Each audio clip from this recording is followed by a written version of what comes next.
Hello नमस्कार दोस्त, कैसे हैं आप लोग। उम्मीद करते हैं आप लोग बहुत ही अच्छे होंगे। चलिए आप लोगों के लिए एक कहानी सुनाने जा रहा हूँ। उस कहानी का नाम है ईमानदारी का इनाम। अगर कहानी अच्छा लगे तो मेरे पेज को लाइक एंड शेयर ज़रूर करें। चलिए शुरू करते हैं। बहुत समय पहले की बात है। किसी गांव में बाबूलाल नाम का एक पेंटर रहता था। वो बहुत ईमानदार था, किंतु बहुत गरीब होने के कारण वो घर घर जाकर पेंट का काम किया करता था। उसकी आमदनी बहुत कम थी। बहुत मुश्किल से उसका घर चलता था। पूरा दिन मेहनत करके बाद भी वो सिर्फ 2 वक्त की रोटी ही जुटा पाता था। वो हमेशा चाहता था कि उसके कोई बड़ा काम मिले जिससे उसकी आमदनी अच्छी हो, पर वो छोटी काम भी बड़े लगन और ईमानदारी से करता था। एक दिन गांव के ज़मींदार ने बुलाया और कहा, सुनो बाबूलाल, मैंने तुम्हें यहाँ एक बहुत ज़रूरी काम के लिए बुलाया है। क्या तुम वो काम करोगे? बाबूलाल, जी हजूर, ज़रूर करूँगा। बताए क्या काम है? ज़मींदार, मैं चाहता हूँ तुम मेरे नाव पेंट करो और ये काम आज ही होना चाहिए। बाबूलाल जी, हजूर, ये काम मैं आज ही कर दूंगा।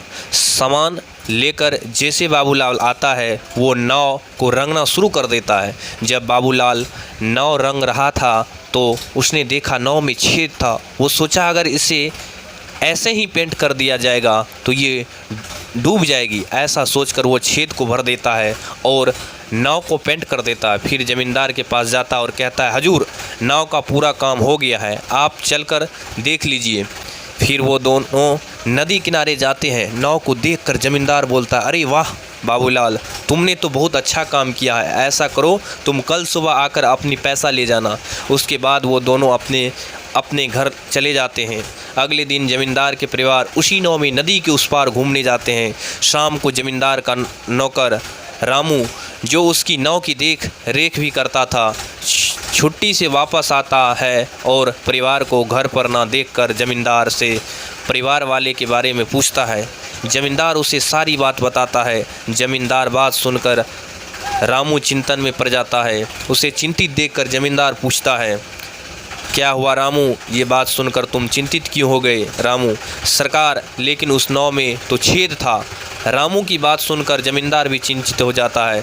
तभी उसके परिवार वाले पूरा दिन मौज मस्ती कर के वापस आ जाते हैं। उन्हें सकुशल देखकर ज़मींदार चैन की सांस लेता है। फिर अगले दिन ज़मींदार बाबूलाल को बुलाता है और कहता है, ये लो बाबूलाल, तुम्हारा मेहनत का पैसा, तुमने बहुत बढ़िया काम किया, मैं बहुत खुश हूँ। पैसे गिनने के बाद बाबूलाल हैरान हो जाता है, क्योंकि वो पैसे ज़्यादा थे।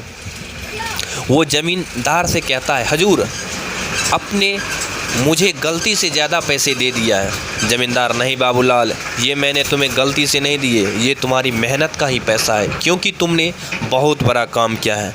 तुमने इस नाव की छेद को भर दिया जिसके बारे में मुझे पता भी नहीं था। अगर तुम चाहते हो तो ऐसे भी छोड़ सकते थे, पर तुमने ऐसा बिल्कुल नहीं किया, जिसके लिए मेरे परिवार सुरक्षित घर वापस आ गए।